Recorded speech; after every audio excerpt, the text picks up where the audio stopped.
दोस्तों आप लोगों ने कहा था कि सर ऑब्जेक्टिव तो सबको ही बता रहे हैं, पर सब्जेक्टिव बताएंगे कौन। तो फाइनली मेरे दोस्तों थोड़ा सा भी टेंशन नहीं लेना है। मैं आज से आप लोगों को सब्जेक्टिव स्टार्ट कर रहा हूं और सब्जेक्टिव में सिर्फ वो क्वेश्चन मैं आप लोगों को प्रोवाइड करने की कोशिश करूंगा जो सीधा आपके पेपर में आएगी। मेरे दोस्तों आज की क्लास में हम लोग बात करने वाले हैं सेट नंबर 1। एक बार आप लोग अच्छी तरह से हमारे सेट नंबर 1 को देखिए, पूरा अच्छी तरह से देख लीजिए सेट नंबर 1 को। अगर आप लोगों को अच्छा लगे कि सर हाँ आपने बड़े गजब तरीके से बताए हैं, हम लोग वेट करते हैं सेट 2 के लिए, तो मेरे दोस्तों कमेंट सेक्शन में जरूर बताएं। लेकिन जाते जाते एक बात ध्यान से सुन कर जाइएगा मेरे दोस्तों की जो सेट 1 है ना, इस तरह से आप लोगों को मैं टोटल 5 सेट प्रोवाइड करूंगा। 3 मार्क्स और 5 मार्क्स वाला क्वेश्चन में याद रखेगा। और चैलेंज करता हूं कि जो भी बंदा अगर ईमानदारी पूर्वक हमारे क्लास को देखेंगे सीधे खोपड़ी में घुसाने की कोशिश करूंगा, पर दिल थाम कर बैठिएगा मेरे दोस्तों। हमारा यहां पर रट्टा नहीं लगाया जाता है, रटने की कोई झंझट नहीं, भूलने का कोई टेंशन नहीं, बस समझना है भाई। तो सेट 1 अभी हम लोग बात करेंगे और बाकी जो हमारा 4 और सेट है, अगर आप लोग ये भी देखना चाहते हैं तो कमेंट सेक्शन में ना दादा कमेंट ना करिए दादा, ठीक ना। आइए सर पहला क्वेश्चन पे हम लोग बात करते हैं।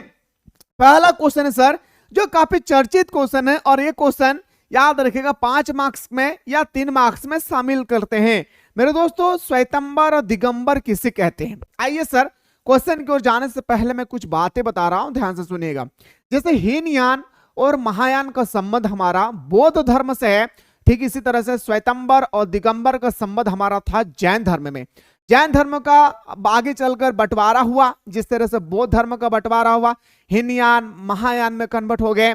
इसी तरह से मेरे दोस्तों हमारे जैन धर्म में भी कन्वर्ट हुआ, बंटवारा हुआ, जैसे हमारा आया श्वेतंबर और दिगंबर। तो आपसे क्वेश्चन में पूछा जाएगा कि श्वेतंबर और दिगंबर के बारे में विस्तार पूर्वक चर्चा करें, तो आपको लिखना जिस तरह से मैं लिख कर रहा हूं वैसा ही फॉर्मेट लिखना है। श्वेतंबर संप्रदाय के अनुयायी साधारण और सरल जीवन जीने पर विश्वास रखते थे। जो श्वेतंबर मानने वाले व्यक्ति थे, जो श्वेतंबर धर्म में व्यक्ति थे, जो श्वेतंबर धर्म को पूजते थे, वो सब व्यक्ति एकदम साधारण व्यक्ति, एकदम सरल जीवन गुजारते थे। कोई स्टाइल वगैरह नहीं। आज के देखें छोकरा सब कितना स्टाइल कर रहा है ना, तो कोई स्टाइल नहीं, साधारण जीवन जीना है, साधारण खाना खाना है, बिरयानी वगैरह खाना नहीं है, एकदम साधारण जीवन जीना है। वही कह रहे हैं कि श्वेतंबर संप्रदाय के अनुयायी, अनुयायी का मतलब होता है फॉलोअर्स, अनुयायी साधारण और सरल जीवन जीने पर विश्वास करते थे।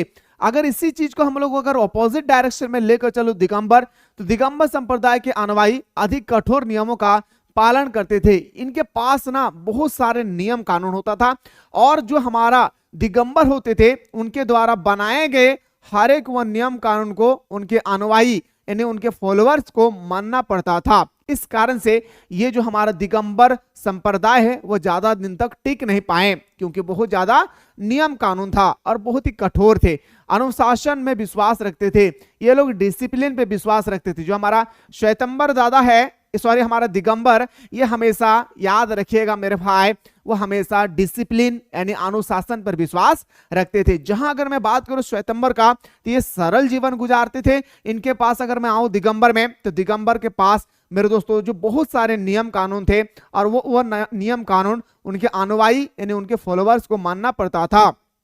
पहला पॉइंट। दूसरा पॉइंट सर, श्वेतंबर सादा कपड़ा धारण करते थे, यानी श्वेतंबर जो व्यक्ति थे, श्वेतंबर जो संप्रदाय के रहने वाले थे, वे लोग सफेद वस्त्र का धारण करते हैं। जैसे मैं अभी देखिए समझ में आ रहा ना, मैं सफेद वस्त्र पहना हूं, नहीं है भाई सफेद मान के चलिए ना, तो सफेद वस्त्र पहना है, तो सफेद वस्त्र वो लोग पहनकर धारण करते थे।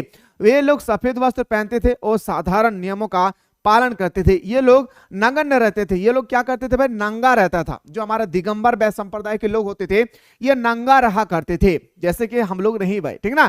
तो ये लोग नंगा रहते थे क्योंकि उनका मानना था कि शरीर को पूरी तरह से त्याग देना चाहिए, और इनका मानना था कि हम नंगा रहेंगे तभी हम अपने शरीर को पूरी तरह से त्याग कर पाएंगे, त्याग दे पाएंगे। जहां पे बात करूं, ये लोग सादा कपड़ा पहनते थे, सफेद वस्त्र पहनते थे, और मेरे दोस्तों इनके पास कोई कानून वगैरह नहीं था। यही पे अगर मैं बात करूं दिगंबर में, तो ये लोग नांगा रहते थे और वो अपने शरीर को मेरे दोस्तों याद रखेगा पूरी तरह से त्याग देना चाहते थे। श्वेतंबर संप्रदाय में महिलाएं भी साधु बन सकती थी, और जो श्वेतंबर संप्रदाय थे, श्वेतंबर जो धर्म थे, इसमें महिलाएं भी संत बन सकते थे, यानी महिलाओं भी साधु बन सकते थे, होना भी चाहिए, है ना। तो श्वेतंबर संप्रदाय में महिलाएं भी साधु बन सकती थी और उन्हें धार्मिक क्रियाओं में हिस्सा लेने का अनुमति थी। और ये अगर कोई भी धार्मिक अवसर है, धार्मिक त्योहार है, धार्मिक मेला है, मेला में ठेला ठेली होता है, तो वही अगर चीज में बात करूं तो हमारा जो महिलाएं हैं वो भी पुरुषों के साथ कंधे से कंधे मिलाकर भाग ले सकती थी। लेकिन यही अगर मैं दिगंबर की मैं बात करूं तो दिगंबर संप्रदाय में महिलाएं साधु भी नहीं बन सकती थी, यानी मेरे भाई जो हमारे श्वेतंबर में महिलाएं साधु बन सकती थी और यहाँ पे नहीं बन सकती थी। एक याद रखिए, एक ऑटोमेटिक, क्या एक ऑटोमेटिक याद हो जाएगा, है ना। दिगंबर संप्रदाय में महिलाएं साधु ही नहीं बन सकती थी और उन्हें साधु जीवन जीने का कोई अनुमति नहीं था। ये लोग हमेशा बोलते थे नंगा रहो और घर में रहो, बाहर जाने की कोई आवश्यकता नहीं है। ये था सर हमारा श्वेतंबर और दिगंबर में। एक बार मैं क्विक रिवीजन करवा रहा हूं सिर्फ 10 सेकंड में। मेरे भाई श्वेतंबर संप्रदाय एक अनुयायी साधारण जीवन गुजारते थे, इसका कोई कानून वगैरह नहीं होता था। अगर मैं दिगंबर की बात करूं तो दिगंबर संप्रदाय के पास बहुत सारे कानून थे और वो उनके अनुशासन थे और अनुशासन के माध्यम से ही सारे संप्रदाय मानते थे। हमारा ये लोग जो थे, हमारे श्वेतंबर लोग सादा कपड़ा पहनते थे और सादा कपड़ा पहनने के बाद इनका कोई नियम कानून उतना कठिन नहीं था। लेकिन अगर मैं यहाँ पे बात करूं दिगंबर का, ये पूरी तरह से नंगा रहते थे, याद रखिएगा, और अपने शरीर को पूरी तरह से त्याग देना चाहते थे। अगर मैं बात करूं श्वेतंबर महिलाएं, श्वेतंबर संप्रदाय की मैं बात करूं तो यह महिलाएं भी साधु बन सकती थी और महिलाएं भी पुरुषों के साथ कंधे से कंधे मिला करके, याद रखिए, धार्मिक अवसर में भाग ले सकती थी। लेकिन अगर मैं बात करूं दिगंबर का, तो दिगंबर में जो महिलाएं होती थी वह कभी भी साध्वी नहीं बन सकती थी और इनका काम था कि नंगा रहो और घर में ही रहो। पहला क्वेश्चन कैसा लगा सच बताइएगा, सच बताइए, बहुत मेहनत के बाद आया हूं भाई। देखिए मेरे भाई अगला क्वेश्चन जाते हैं सर। अगला क्वेश्चन हमारा धर्म, बौद्ध धर्म के महायान और हीनयान। अभी मैं आप लोगों को बात किया हूं किसके बारे में सर, तो श्वेतंबर और दिगंबर के बारे में बात किया हूं। अब मैं बात करने वाला हूं हीनयान महायान। तो यह संप्रदाय महात्मा बुद्ध की शिक्षा पर आधारित है। हीनयान जो थे ना मेरे भाई, ये महात्मा बुद्ध के शिक्षा पर आधारित थे, ये महात्मा बुद्ध को मानने वाले थे, हमारा हीनयान धर्म। अगर मैं महायान की बात करूं, इस संप्रदाय में बौद्ध के अलावा बौद्धिसत्व की शिक्षा भी शामिल की जाती थी। मेरे भाई जैसे हमारा बौद्ध धर्म है, मेरे बात को ध्यान से सुनिएगा, याद रखिएगा, बौद्ध धर्म है तो बौद्ध धर्म आगे चलकर 2 भागों में बट गया है। एक हमारा नाम दिया गया हीनयान, एक नाम दिया हमारा महायान। हीनयान संप्रदाय उसे कहते हैं जो गौतम बुद्ध द्वारा बताए गए सारे शिक्षा का पालन करते थे। महायान उसे कहते थे जो गौतम बुद्ध के द्वारा बताए गए शिक्षा को तो पालन करते ही करते थे, साथ ही साथ बाद में जाकर कुछ और शिक्षा को इसमें शामिल कर दिया गया। पहला पॉइंट उम्मीद करते समझ में आ गया। दूसरा पॉइंट, इसमें बुद्ध को एक महापुरुष माना जाता है, ना कि देवता। इसमें जो हमारा बुद्ध है, गौतम बुद्ध है, इसमें बुद्ध को एक महापुरुष माना जाता है। क्या भाई, गौतम बुद्ध को हमारा याद रखिएगा हीनयान में एक महान पुरुष माना जाता है, ना कि देवता। महायान में बुद्ध को एक शक्तिशाली सर्वशक्तिमान देवता मानते हैं। यहाँ पे देवता मान रहे हैं, गौतम बुद्ध को यहाँ पे देवता नहीं मान रहे हैं। अगला, ज्ञान को प्रमुख स्थान दिया जाता था। ज्ञान का ज्ञान होता है नॉलेज, नॉलेज को किसी भी व्यक्ति का अगर नॉलेज ज्यादा होते हैं ना, उसको थोड़ा सा अलग दर्जा में रखा जाता था, अलग जगह पे रखे जाते थे, है ना। तो वही हमारा बौद्ध धर्म में भी हुआ है, हीनयान में। ज्ञान को प्रमुख स्थान दिया जाता है और व्यक्ति का मुख्य उद्देश्य निर्वाह मोक्ष प्राप्त करना था। अगर यही चीज अगर मैं बात करूं अगला पॉइंट पे, हमारा महायान में यहाँ करुणा यानी दया, करुणा का मतलब होता है दया। बोलते हैं ना भाई, मत मारो रे भाई कुत्ता को, दया आएगा, देखो कितना ठंडा दे रहा बच्चा। हम लोग इंसान है भाई, इंसान को जब चोट लग सकती है तो जानवर को भी लगेगी। दया आ रहा है ना भाई, करुणा, है ना। चलिए, यहाँ करुणा दया को ज्यादा महत्व दिया जाता है और गृहस्थी जीवन यानी घर परिवार वाले लोग भी को भी महत्व दिया जाता है। इसमें घर परिवार, जो घर में बाल बच्चे महिलाएं जो होती थी उनको भी महत्व दिया जाता था। ये था सर हमारा हीनयान और महायान। श्वेतंबर और दिगंबर मैंने करवाया, हीनयान और महायान भी मैंने आप लोग को बहुत ही तगड़ा तरीके से मैं करवाया। आइए सर बात करते हैं अगला पॉइंट पे। क्वेश्चन नंबर हमारा नेक्स्ट है खतरनाक क्वेश्चन, और ये क्वेश्चन 100% आपके पेपर में याद रखेगा मेरे दोस्तों, 5 मार्क्स का पूछेगा। लिख के रख लीजिए मेरे शेर सरनियों, कलिंग युद्ध पर अशोक के जीवन पर क्या प्रभाव पड़ा, और इसको लिखने का टेक्निक आपको आना चाहिए, तभी जाकर आपको पूरा मार्क्स मिलेगी। याद रखिएगा हमारा दादा, याद रखिए रे भाई, कलिंग युद्ध के बाद अशोक ने कलिंग युद्ध करवाया था उड़ीसा में। कलिंग कहां पे स्थित है? कलिंग क्षेत्र बताएंगे सर, उड़ीसा में है। कलिंग युद्ध एक ऐसी युद्ध था जो मेरे दोस्तों काफी लाखों करोड़ों व्यक्तियों को मार करके लाश में बदल दिया। यहां तक कि इंसान को ही नहीं मारा बल्कि मेरे दोस्तों जीव जंतु को भी उन्होंने मार डाला। अब अशोक जो थे हमारा, अशोक जिधर देखते थे आगे पीछे दाएं बाएं ऊपर नीचे हर तरफ वो रक्त ही रक्त नजर आ रहा था। अब अशोक ने उस दिन से ये ग्रहण किया, इस दिन से उन्होंने ठाना, उस दिन से वो उन्होंने माना कि आज के बाद मैं कभी भी युद्ध नहीं करूंगा और ना किसी को युद्ध करने दूंगा। आज के बाद मैं कभी भी किसी जीव की हत्या नहीं करूंगा और ना किसी को जीव की हत्या करने की सलाह दूंगा। जो हत्या करेंगे उस पर कड़ी सजा किया जाएगा। और साथ ही साथ उन्होंने कहा कि आज के बाद मैं धर्म घोष की नीति को मैं आज से युद्ध घोष की नीति को छोड़ रहा हूं, यानी मैं आज से कभी भी युद्ध नहीं करूंगा और मैं धर्म घोष की नीति को अपनाता हूं, यानी मैं बौद्ध धर्म को अपनाता हूं और बौद्ध धर्म का प्रचार प्रसार भी मैं जम के करूंगा। साथ ही साथ हमारा अशोक ने यह भी कहा कि हम लोगों के नैतिक उत्थान के लिए, समाज में लोगों की नैतिक उत्थान के लिए हम कुएं खुदवाएंगे, हम नहर बनाएंगे ताकि नहर से जो हमारे किसान भाई है वो अपने खेतों तक पानी को पहुंचा सके और फसल का अच्छे उत्पादन कर सके। याद रखिएगा मेरे भाई, जो हमारा अशोक थे उनके कलिंग युद्ध के बाद अशोक के जीवन में बहुत सारे बदलाव आए, जिसमें से बात करते हैं। कलिंग युद्ध का अशोक पर गहरा प्रभाव पड़ा। इस युद्ध के बाद उसका जीवन पूरी तरह से बदल गया। जो कलिंग युद्ध हुई थी इसके बाद इसकी जीवन पूरी तरह से बदल गया है। पहले याद रखिएगा मेरे भाई, पहले युद्ध में हुए खून, पहला पॉइंट में याद रखिएगा मेरे भाई, पहला पॉइंट क्या याद रखना है मेरे भाई कि युद्ध में हुआ खून खराबों को देखकर अशोक ने हिंसा को छोड़ दिया। याद रखिएगा, इतना खून खराबा हुआ, इतना रक्त बहा है कि मेरे दोस्तों इंसान तो इंसान क्या, जानवरों का भी रूह कांप गई थी भाई। इतना ज्यादा लाशें बिछ गई थी कलिंग युद्ध के क्षेत्र में, है ना। कब हुई थी? 261 ईसा पूर्व में, ठीक ना। तो युद्ध में हुए खून खराबों को देखकर अशोक ने हिंसा को छोड़कर अहिंसा को अपनाने का निर्णय लिया। उन्होंने कहा आज से मैं कोई हिंसा नहीं करूंगा, आज से मैं कोई भी हिंसा नहीं करूंगा और यकीन मानिए आज से मैं अहिंसा की नीति का पुजारी बन गया हूं। अब उसने युद्ध की बजाय धर्म का प्रचार किया। उन्होंने युद्ध को छोड़ दिया, जैसे मैंने कहा कि उन्होंने धर्म को ग्रहण किया, बौद्ध धर्म को ग्रहण किया और उसके बाद बौद्ध धर्म के प्रचार प्रसार में भी वो लग गए। अगला पॉइंट पाते सर कि इसके साथ ही उसने मांसाहार और शिकार भी छोड़ दिया। इसके बाद मेरे दोस्तों कलिंग युद्ध के बाद अशोक ने दूसरा पॉइंट में अशोक ने मांसाहारी यानी जो शिकार करते थे ना मेरे भाई, याद रखिएगा उन्होंने शिकार करना भी छोड़ दिया और साथ ही साथ कहा कि जीव हत्या एक पाप है। इसके बाद तीसरा पॉइंट बताता है सर, अशोक ने बौद्ध धर्म को अपनाया और इसके राजधर्म के रूप में घोषित किया। इसके प्रचार में उसने पूरी तरह से लगाकर बौद्ध धर्म को फैलाया और पूरे विश्व में लगभग सभी देश में उन्होंने जहां जहां प्रचार किए थे मेरे भाई, वहां उन्होंने बौद्ध धर्म का, याद रखिएगा, प्रचार किया। और मेरे दोस्तों सिर्फ एक देश था उनमें से ब्रिटेन, जहां पे उन्होंने प्रचार नहीं कर पाए थे।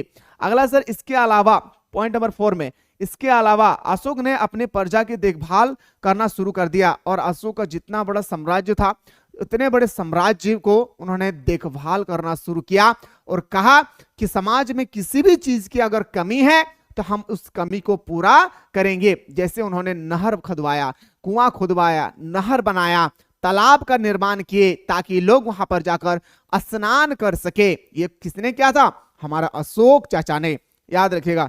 और जनहित में कई कार्यों किए, जिसमें से वह एक न्याय प्रिय और धर्म रामायण शासक बन गया। और इस तरह से मेरे दोस्तों अशोक के जीवन में कलिंग युद्ध के बाद ऐसा असर पड़ा जिसके बाद आज तक उन्होंने कोई और युद्ध नहीं किया। मैं उम्मीद करता हूं मेरे दोस्तों कि ये पार्ट आप लोगों को अच्छी तरह से समझ में आ गया। मैं फिर से एक बार कह रहा हूं, ये क्वेश्चन आपके पेपर में 5 मार्क्स का छपेगा। कितना मार्क्स का मेरे शेरों? याद रखिएगा 5 मार्क्स का ये क्वेश्चन आपके पेपर में छपेगा 100%। मेरे भाई ये क्वेश्चन खतरनाक क्वेश्चन है भाई, और मेरे अकॉर्डिंग ये क्वेश्चन बड़ी तगड़ा क्वेश्चन है। लेकिन सुनते जाइएगा मेरे शेर, सुनते जाइएगा। एक बात और आप लोग क्या सुनना है सर, याद रखना है मेरे दोस्तों कि मगध साम्राज्य के उत्थान, यहां पे मैं बता रहा हूं कि मगध साम्राज्य के उत्थान का महत्वपूर्ण कारक बताएं, यानी मगध साम्राज्य सबसे शक्तिशाली साम्राज्य कैसे बना ये बताना है। एक क्वेश्चन आएगा आप लोगों के एग्जाम में, क्योंकि पिछले साल पूछा गया था। हाँ, मेरे पास क्वेश्चन पेपर भी है भाई। पिछले साल क्वेश्चन पूछा गया था कि मगध साम्राज्य के, क्या पूछा गया था मेरे भाई, मगध साम्राज्य के पतन के प्रमुख कारणों की चर्चा करें। 5 मार्क्स का आया था। मगध साम्राज्य का पतन जो हुई थी ना मेरे भाई, इसका कारणों के बारे में विवेचना करना था। आइए सर बात करते हैं हम लोग पहला, मगध का उत्थान कैसे हुई। मेरे दोस्तों एक एक पॉइंट को हम सभी को देखना चाहिए। पॉइंट नंबर 1 पे बात करते हैं सर। पॉइंट नंबर 1 की अगर हम लोग चर्चा करते तो पहला पॉइंट है आर्थिक स्थिति। अगर मैं बात करूं मेरे दोस्तों, पहले मैं समझाता हूं, फिर हम लोग आते हैं सर मगध साम्राज्य पे। मेरे दोस्तों मगध साम्राज्य सबसे शक्तिशाली होने का ऐसे तो बहुत सारे कारक है, लेकिन कुछ पॉइंट याद रखेगा। मगध साम्राज्य हमारा चारों तरफ से यानी तीनों ओर से पहाड़ियों से घिरा हुआ था, जिससे उनको आसानी से हाथी मिल जाती थी और इस हाथी का प्रयोग से वह युद्ध के क्षेत्र में जाकर युद्ध को जीत लेते थे। पहला कारण। दूसरा कारण यह था सर कि हमारा जो मगध साम्राज्य है वह खनिजों का परिपूर्ण भरा हुआ था। जो हमारा मगध साम्राज्य है वो खनिजों से परिपूर्ण तरीके से पूरी तरह से भरा हुआ था। वो अपने खनिज का उपयोग करके, लोहा का उपयोग करके वह युद्ध के क्षेत्र में इस्तेमाल होने वाले औजार, सभी प्रकार के औजारों को बना लेते थे। अगला पॉइंट पे आते हैं सर। मगध साम्राज्य गंगा नदी, यमुना नदी के तट पर बसा हुआ था और वहां के जो हमारा मिट्टी थी काफी उपजाऊ होते थे, और काफी उपजाऊ होने के कारण मेरे दोस्तों वहां के किसान भाई उस गंगा नदी के पानी से अपने खेत में सिंचाई करते थे और इस तरह से फसल का उत्पादन करते थे। साथ ही साथ हमारे मगध साम्राज्य के उत्थान का और कारण है कि मगध साम्राज्य जो हमारे थे वो मेरे दोस्तों समुद्र के तट पर यानी हमारे गंगा नदी के तट पर बसा हुआ था, जिस कारण से कि मगध साम्राज्य में जितने भी फसल को उत्पादन होते थे वो उस नदी के द्वारा, उस नदी में बने जहाज के द्वारा, उस नदी में बने नाव के द्वारा एक स्थान से दूसरे स्थान ले जाया करते थे। मेरे दोस्तों और एक कारण यह भी है कि मगध साम्राज्य सबसे शक्तिशाली होने का कारण यह था हमारा सबसे योग्य शासक। याद रखिएगा वहां पे बहुत बड़े बड़े योग्य शासक थे, जिस कारण से मेरे दोस्तों वहां पे कोई भी युद्ध करने के लिए आते थे तो मेरे दोस्तों वो युद्ध में हार जाते थे और मगध साम्राज्य के जितने सारे शासक थे वो जीत जाते थे। मगध साम्राज्य का शक्तिशाली होने का एक और कारण था सर, एक कारण यह था कि हमारे मगध साम्राज्य में कोई बाहरी आक्रमण नहीं होता था। बाहरी आक्रमण नहीं होने का कारण यह था क्योंकि मगध साम्राज्य तीनों ओर से पहाड़ियों से घिरा हुआ होता था, और जब तीनों ओर से पहाड़ियों से घिरा होता था तो मेरे दोस्तों कोई दुश्मन का इतना कलेजा नहीं है, उस कलेजे में इतना दम नहीं है कि वह मगध साम्राज्य में हमला करने से पहले वह पहाड़ों पर चढ़े, फिर पहाड़ों से उतरे, फिर जाकर मगध साम्राज्य को क्या करे, हमला करे। तो मेरे दोस्तों उम्मीद करते हैं कि आप लोगों को मगध साम्राज्य का शक्तिशाली होने का कारण पता चल गया होगा। यस या नो? अच्छा लग रहा है ना बाबू? ऐसा तो नहीं हो ना कि हम कुत्ता की तरह भूखो ही हो तोहनी कुछ नहीं बुझल पा रही। हम आशा करे रे भाई हमार बहन कि तोहनी हमार बतवा बुझ गली कि मगध शक्तिशाली काहे बनले। हम आशा करियो इटा तो हम तोहनी के देहाती भाषा बता लियो ना रे बाबू कि तोहनी ऐसा अपन मन में ठान लिया लिखिया। रटने से कुछ नहीं होता है बाबू, समझने से बहुत कुछ होता है, याद रखिएगा। अब आते हैं सर रट्टा लगाने वाला बंदा क्या कहते हैं, सुनिए भाई क्या कहता है। पहला बताता है सर, पहला कारण बताता है सर कि आर्थिक स्थिति। मगध की भूमि उर्वरक थी। मगध की भूमि जो है ना काफी उर्वरक था, काफी उपजाऊ भूमि थी, जहां धान की खेती से अधिक पैदावार थी और धान की खेती लबालब भरा हुआ था। तो जब किसान फसल उगाते थे ना तो धान की खेती पूरा लबालब भरा हुआ था, जिससे जनसंख्या और साधन बढ़े। उसके बाद घने जंगलों से लकड़ी और लोहे की खादानों से उन्नत हथियार बनते थे। और मेरे दोस्तों जो हमारा मगध साम्राज्य वहां पे मैंने कहा तीनों से पहाड़ी से घरा हुआ था, इसका मतलब जंगल था, तो जंगल से उनको लकड़ी मिल जाते थे और युद्ध के क्षेत्र में इस्तेमाल होने वाले औजार भी बना लेते थे। गंगा और उसकी सहायक नदी के कारण व्यापार वाणिज्य विकसित हुआ है और गंगा नदी की वजह से वह अपने सामान को उत्पादन करने के बाद दूसरी जगह पे भी जाकर बेच सकते थे। अगला पॉइंट है सर कि जंगलों में हथियार की उपलब्धता से सेना मजबूत बनी, और जंगलों से जब हमारा हथियार मिल जाते थे, एलिफेंट अगर हाथी मिल जाए हमें युद्ध के क्षेत्र में तो मेरे दोस्तों हमें कोई हरा नहीं सकता है ना, क्योंकि उसके सूंड में इतना दम होते है भाई। अगला पॉइंट पे आते हैं सर, याद रखिएगा। अगला पॉइंट पे आते हैं सर, अगला पॉइंट है सर देखिए बहुत सारा पॉइंट आप लिख सकते हैं, जैसे भौगोलिक कारक, मगध की राजधानी गंगा, सोन और गंडक नदी के संगम पर स्थित था, जो इससे दुश्मनों के आक्रमण से सुरक्षित बनी थी। राजगीर 7 पहाड़ियों से घिरा हुआ था, जिससे इस प्राकृतिक सुरक्षा मिली है। और हमारा जो मगध है वो लगभग तीनों, राजगीर जो थे ना मेरे भाई, वो हमारा मगध साम्राज्य की राजधानी थी, है ना, राजगीर पहली राजधानी थी। तो 7 ओर से पहाड़ी से घिरा हुआ था, इस कारण से वो क्या थे, एक परिपूर्ण था पर्यावरण से। इस तरह से आपको लिखना है अपने पेपर में। मैं उम्मीद करता हूं मेरे शेर कि आप लोग शानदार तरीके से इस क्वेश्चन को लिख लेंगे। आइए सर बात करते हैं अगला क्वेश्चन। अगर आप लोगों को अच्छा लग रहा है तो सर जरूर आप लोग बताएं कि सर आप जो बता रहे हैं मुझे समझ में आ रहा है, बस आप पार्ट 2 लेकर आइए। अभी तो आपने पार्ट 1 लेकर आया है। मैं इस तरह से आप लोगों को बताया 5 सेट तैयार किया हूं, 3 मार्क्स और 5 मार्क्स वाला। मैं अलग से बताऊंगा, 2 मार्क्स वाला क्वेश्चन जो होगी ना वो मैं अलग से बताऊंगा, ठीक ना। आइए सर बात करते हैं, वर्ण और जाति व्यवस्था से अंतर स्पष्ट करें। यह क्वेश्चन 3 मार्क्स का आएगी, ठान रखिए, एकदम ठान लीजिए, दिल में ठान लिए, सच में, अरे ठान लीजिए ना भाई, याद रखिएगा 3 मार्क्स का आएगा, ठीक है। और मां तेरे पसीने की हर एक बूंद को मैं मोती सा चमकाऊंगा, तू सपने बड़े देखना, मैं पूरा करके दिखलाऊंगा, लग जाइए अपने माँ बाप के नाम के रोशन करने के लिए। अरे रिजल्ट का दिन वो दिन है जहां पे आपका परिवार का सर झुक सकते, और रिजल्ट का दिन वो दिन है जहां पे अपने परिवार का सीना चौड़ा हो सकते।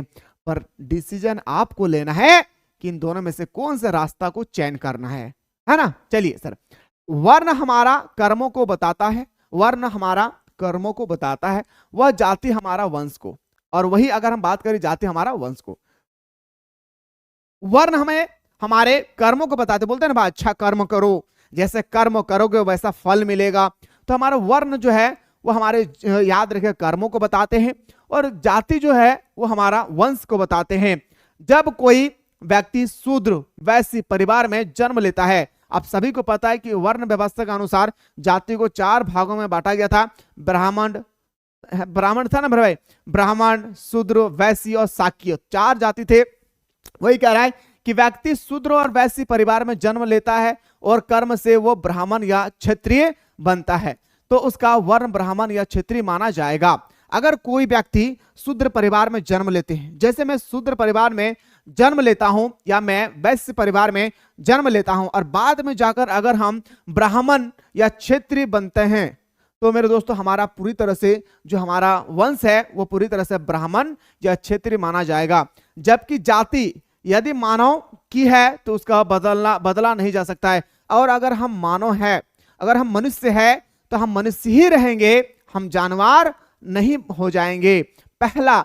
दूसरा याद रखिएगा कि जो भी व्यक्ति, ध्यान से सुनिए जिनको नहीं समझ में आया, हमारा व्यक्ति, अगर हम याद रखेगा शूद्र परिवार में या वैश्य परिवार में जन्म लिए हैं और आगे चलकर अगर हम ब्राह्मण परिवार में शामिल हो जाते हैं तो हम ब्राह्मण वंश के ही कहलाएंगे, लेकिन हमारे जो जाति है, हम जो मनुष्य है वो हम मनुष्य ही रहेंगे, ठीक। आइए सर बात करते हैं अगला, वर्ण का विभाजन कार्य के आधार पर किया गया है।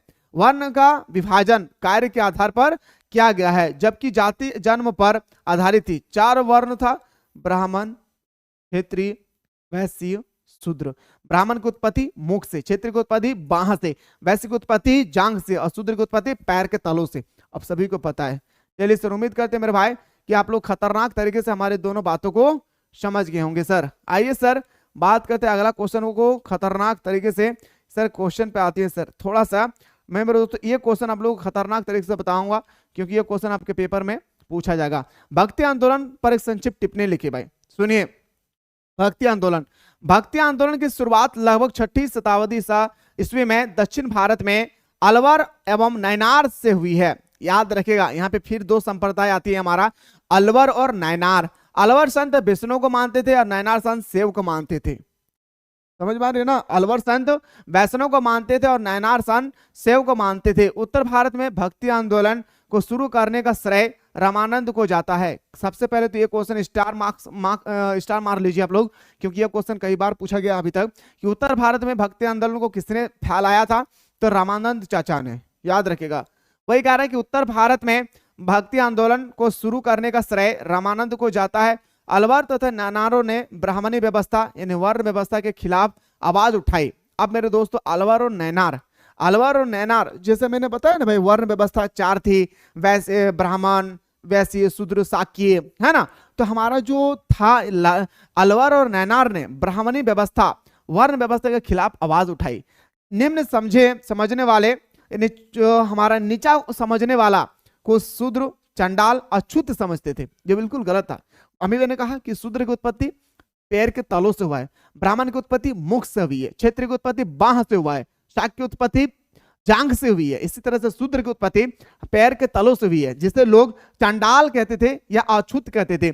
सभी अलवार तथा नैनार के पक्षों में आ गए और सभी लोग जो है अलवर और नैनार के पक्ष में आ गए। सभी लोगों ने कहा बिल्कुल सही है कि आपने कहा कि ये जो चंडाल लोग है, ये जो अछूत है, ये शूद्र है, ये भी एक तरह का इंसान है, इसको आप अलग नहीं कर सकते समाज से, क्योंकि अलवर और नैनार सभी को एक समान नजर से देखते थे। क्योंकि मेरे भाई जो हमारा अलवर होते थे और नैनार संत होते थे ना, वो सभी को एक नजर से देखते थे। कोई अमीर नहीं, कोई गरीब नहीं, कोई छुआछूत नहीं।